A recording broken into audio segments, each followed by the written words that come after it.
नमस्कार, मैं सत्येंद्र सिंह आज भूगोल विषय में एक नई कड़ी इकाई 3 पाठ 5 प्राथमिक क्रियाएं मानव की अपनी मूलभूत आवश्यकताओं तथा इच्छाओं की पूर्ति हेतु विभिन्न प्रकार की क्रियाएं करता है, जिसके बदले में आय प्राप्त होता है। अतः मानव के सभी क्रियाकलाप जिनसे आय की प्राप्ति होती है उन्हें हम आर्थिक क्रियाएं कहते हैं। इन्हें 4 वर्गों में विभाजित किया गया है।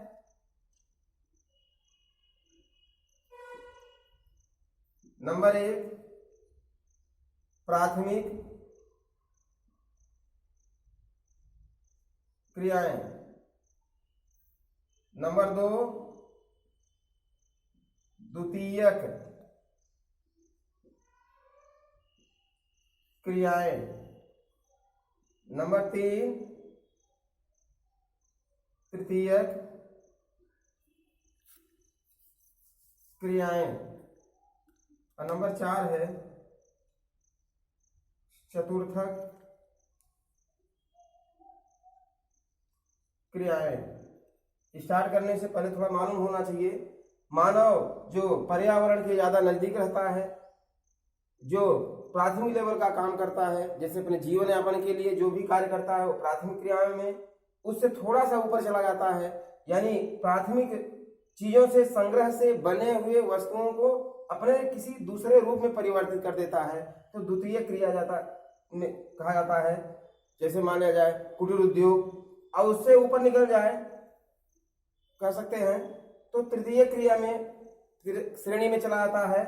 और इनसे मतलब कह सकते हैं जैसे डॉक्टर की सेवाएं और क्या कहते हैं मतलब शिक्षक की सेवाएं, इनके ऊपर जो इन पर नियंत्रण रखता है उनके ऊपर मतलब पास पहुंच जाए तो चतुर्थक क्रियाएं जैसे प्रबंध समिति या कह सकते हैं प्रबंधक उद्बंधक कैटेगरी की श्रेणी आती है। इसमें ये सरल इसका विभाजन किया गया है। अब हम आज टॉपिक है हमारा प्राथमिक क्रियाएं। हम आज चर्चा करेंगे सीधे प्राथमिक क्रियाओं पर। प्राथमिक क्रियाएं प्रत्यक्ष रूप से पर्यावरण पर निर्भर करती है, क्योंकि इसमें भूमि, जल, वनस्पति, जीव जंतु, खनिज तथा प्राकृतिक वस्तुएं शामिल की जाती हैं। तो मानव अपने जीवन यापन के लिए विभिन्न प्रकार की क्रियाकलाप करता है। जैसे मैंने उदाहरण के रूप मतलब कहते हैं, क्योंकि प्राथमिक लेवल में आदमी जब मानव जब भटक रहा था आदिम जीवन में, तो पहला काम करता था आखेट। आखेट भोजन यापन के लिए जंगलों में दर दर भटकता था और शिकार करता था। शिकार करने के बाद उससे ही अपना पेट भरता था। दूसरा नंबर आता है इसी, क्योंकि हमेशा आदमी को ना मतलब भटकना पड़े, इसलिए संग्रह करने लगा। संग्रहण के बाद धीरे धीरे और मतलब सेवाएं बढ़ी और पशुपालन का कार्य प्रारंभ कर दिया।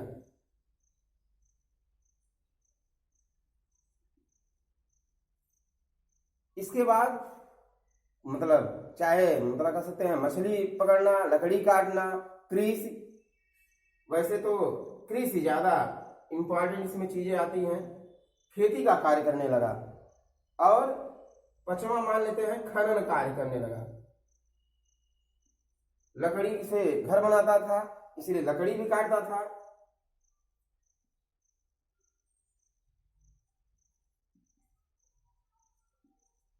ये सब मानव के कार्य जो थे वो प्राथमिक क्रियाओं की श्रेणी में मतलब आते थे, और कह सकते हैं कि प्राथमिक क्रियाओं में लगभग जुड़े हुए होते थे। वैसे आज आखेट और संग्रह पर चर्चा कर रहे हैं, मतलब टॉपिक बाय टॉपिक। आखेट और संग्रह जो है यानी भोजन का जो संग्रह किया जाता था, वो आरंभिक युग में मानव सभ्यता के समय आदि मानव अपने पर्यावरण पर पूरी तरह निर्भर था, क्योंकि उसका जीवन का जो निर्वाह था वो मुख्य रूप से आखेट और जंगल से कंदमूल एकत्रित करने का था। कह सकते हैं कि भोजन के लिए मानव पर प्रकृति की गोद में भटकता था, इधर उधर घूमता था और जो जीव जंतु मिलते थे उनका शिकार कर लेता था और पौधों और वनस्पतियों में से कंदमूल तोड़ करके उसे एकत्रित कर लेता था, संग्रह कर लेता था। ये लोग अपने भोजन, वस्त्र एवं आवास की आवश्यकता की पूर्ति हेतु पशुओं एवं वनस्पतियों का संग्रह बड़े सावधानी से करता था तथा छोटे छोटे समूहों में रहते थे। इनकी कोई निजी संपत्ति नहीं होती थी। आखेट के लिए तीर कमान और भालों का प्रयोग किया करते थे। आर्थिक क्रियाओं में कम पूंजी तथा निम्न स्तरीय तकनीकी ज्ञान एवं अधिक श्रम की आवश्यकता होती थी। जैसे जैसे अधिक श्रम बढ़ता चला गया, अधिक श्रम की आवश्यकता बढ़ती चली गई, मानव की जिज्ञासा मतलब बढ़ती चली गई, मानव अधिक चीजें सोचने लगा और धीरे धीरे उसी क्रिया में वो आगे बढ़ा और उसे अपने पास पालने लगा। ये क्षेत्र आखेट और संग्रहण आज भी कुछ धरती पर कहीं न कहीं प्रचलित है। जैसे इसे विभाजित कर दें कि निम्न क्रियाएं, दो क्षेत्र मतलब कह सकते हैं ज्यादा प्रचलित हैं, इस तरह हम डिवाइडेशन कर देते हैं। नंबर 1 है निम्न अक्षांशीय क्षेत्र, निम्न अक्षांशीय क्षेत्र। दूसरा है उच्च अक्षांशीय क्षेत्र। थोड़ा सा इस पर चर्चा हो जाए तब हम आपको डायग्राम बना करके दिखाते हैं ये चीजें कहाँ हैं। ये निम्न अक्षांशीय क्षेत्र वे क्षेत्र होते हैं जो भूमध्य रेखा के बिल्कुल करीब होते हैं। भूमध्य रेखा यानी विषुवत रेखा, तो भूमध्य रेखा के करीब वाले क्षेत्रों में जो जीवन यापन था, मानव आज भी आखेट करके ही कार्य चलाता है।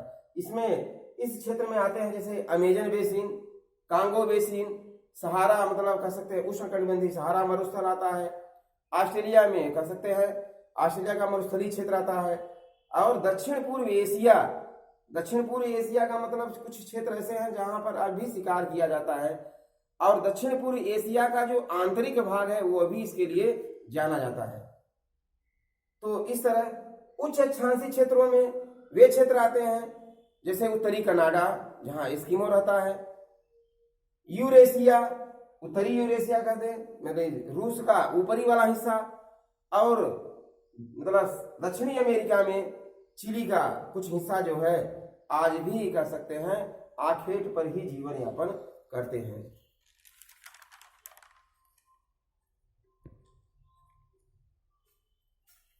हम आपको एक डायग्राम के माध्यम से अब दिखा दे रहे हैं। विश्व मानचित्र आप बनाएंगे इस तरह।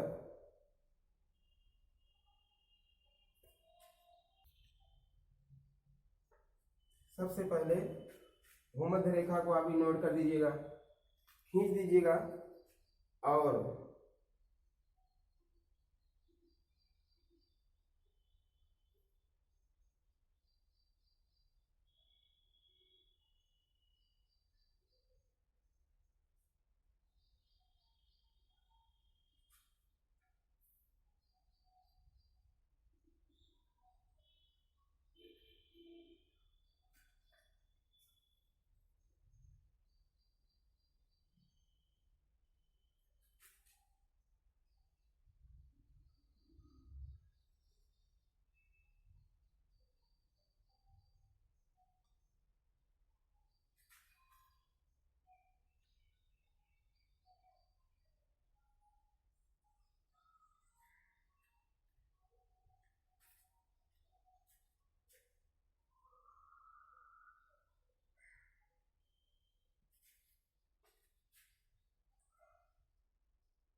इस तरह वो कुछ क्षेत्र ऐसे दिखाए जा सकते हैं।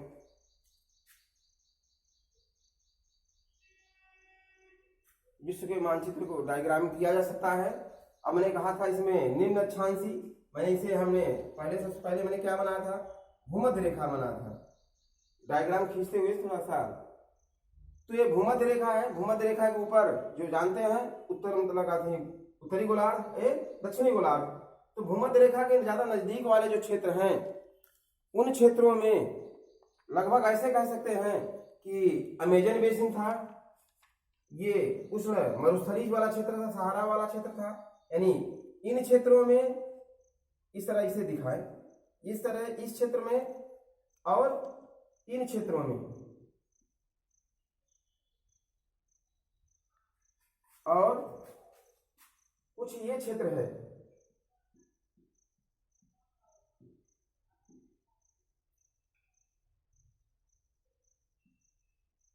इस तरह इसे दिखा सकते हैं। थोड़ा सा ऊपर हो गया,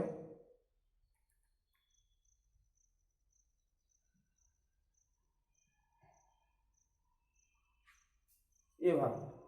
और उच्च अक्षांशी क्षेत्रों में लगभग कह सकते हैं कि मैंने अभी बताया कि उच्च अक्षांश उत्तरी कनाडा है, यानी ये हिस्सा एस्किमो वाला क्षेत्र। और मैंने एक और बताया कि यूरेशिया यानी रूस और ये हिस्सा यानी ये वाला भाग। अब ये है, इसमें थोड़ा सा याद रहना चाहिए, टैगा और टुंड्रा प्रदेश। याद है तो नाम रहे होंगे याद कि कभी कभी, तो इसमें टुंड्रा प्रदेश, टैगा और टुंड्रा प्रदेश में टैगा ना होकर के टुंड्रा प्रदेश की जो जलवायु है वो कह सकते हैं कि आज भी वहां पर क्या कहते हैं, हार्पून का इस्तेमाल करके बड़ी बड़ी मछलियों का शिकार किया जाता है इस तरह। और इस हिस्से में चिली का ये क्षेत्र है, यहाँ भी इसी तरह घटनाएं घटती हैं। ये उच्च अक्षांशी वाले हैं और ये निम्न अक्षांशी वाले क्षेत्र हैं जहां पर आखेट का कार्य किया जाता है। ठीक, अब इन्हीं के माध्यम से ये संग्रह किया करते थे, जैसे मान लिया जाए मांस का और कंदमूल का, पशुओं को इकट्ठा करके उनकी हड्डियों को इकट्ठा करते थे और जड़ी बूटियों का संग्रह किया करते थे। इस तरह आखेट और संग्रहण का कार्य चलता रहता था।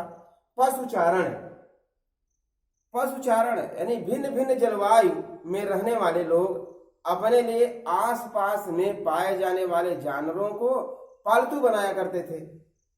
जैसे घास के मैदानों में गौ पशु, टुंड्रा प्रदेश में रेंडियर, मरुस्थल में ऊंट, एंडीज पर्वत में लामा, हिमालय में याक। इसके अलावा भी कुछ ऐसे क्षेत्र थे जहां पर घोड़ा, गधा, भैंस, भेड़, बकरी तथा कुत्ता को पाला जाता था, या कह सकते थे कि अपने पास पालतू बना करके रखते थे। इनसे मानव के लिए भोजन के रूप में दूध व मांस प्राप्त होता था तथा वस्त्र के लिए खाल प्राप्त होती थी। पशुपालन को भी इन्होंने दो भागों में विभाजित कर दिया है, चलवासी और वाणिज्यिक पशुधन। चलवासी याद रहे, नाम क्लियर रहना चाहिए, चलवासी। और दूसरा है वाणिज्य।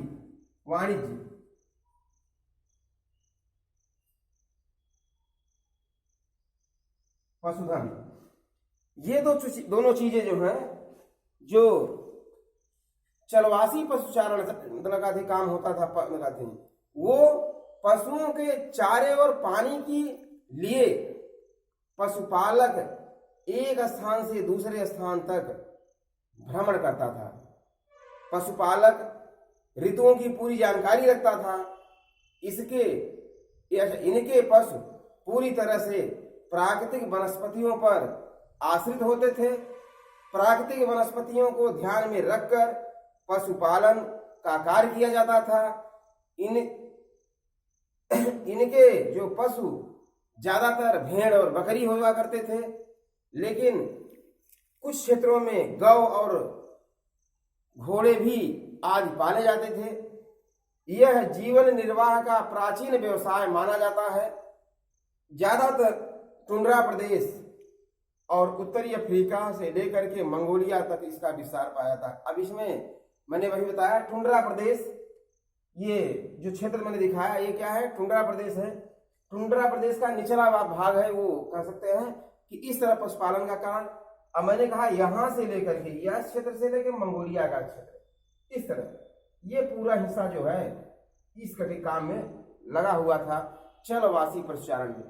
ध्यान रहना चाहिए कि पानी और चारे की जहां अधिकता होती थी वहां पर ये पशुओं को एक स्थान से दूसरे स्थान पर ले जाया करते थे हटा करके। वाणिज्यिक पशुधन यह व्यवसाय लगभग 2 शताब्दी वर्ष पूर्व प्रारंभ हुआ। इसमें दूध, ऊन, मांस जैसे उत्पादों की मांग में वृद्धि होने से इस व्यवसाय का प्रचलन ज्यादा तेजी से बढ़ा। इसका एकमात्र उद्देश्य सिर्फ धन कमाना था। इसमें पशुओं के लिए अस्थायी फार्मों की व्यवस्था की जाती थी। इसमें आधुनिक वैज्ञानिक ढंग से पशुओं को पाला जाता था। इस व्यवसाय में पूंजी और तकनीकी ज्ञान का महत्वपूर्ण योगदान है। ज्यादातर यह क्षेत्र उत्तरी अमेरिका में प्रेरी का क्षेत्र होता है, ये वाला हिस्सा प्रेरी।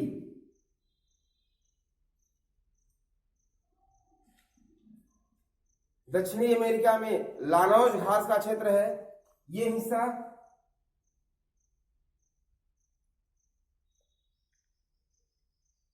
अब इसमें नाम गिनाए तो ब्राजील और अर्जेंटीना, इसमें नाम गिनाए तो उत्तरी अमेरिका यानी यूएसए।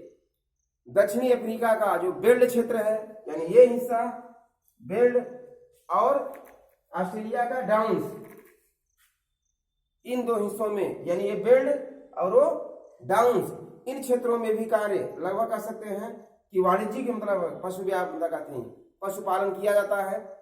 कैस्पियन सागर का पूर्वी तट, कैस्पियन सागर रूस और कह सकते हैं यूरोप और एशिया का विभाजन का कार्य करता है। इस तरह यहाँ पे उसका पूर्वी हिस्सा लगभग कह सकते हैं कि ये हिस्सा पूर्व होगा और ये हिस्सा पश्चिम होगा, इस वाले क्षेत्र पर।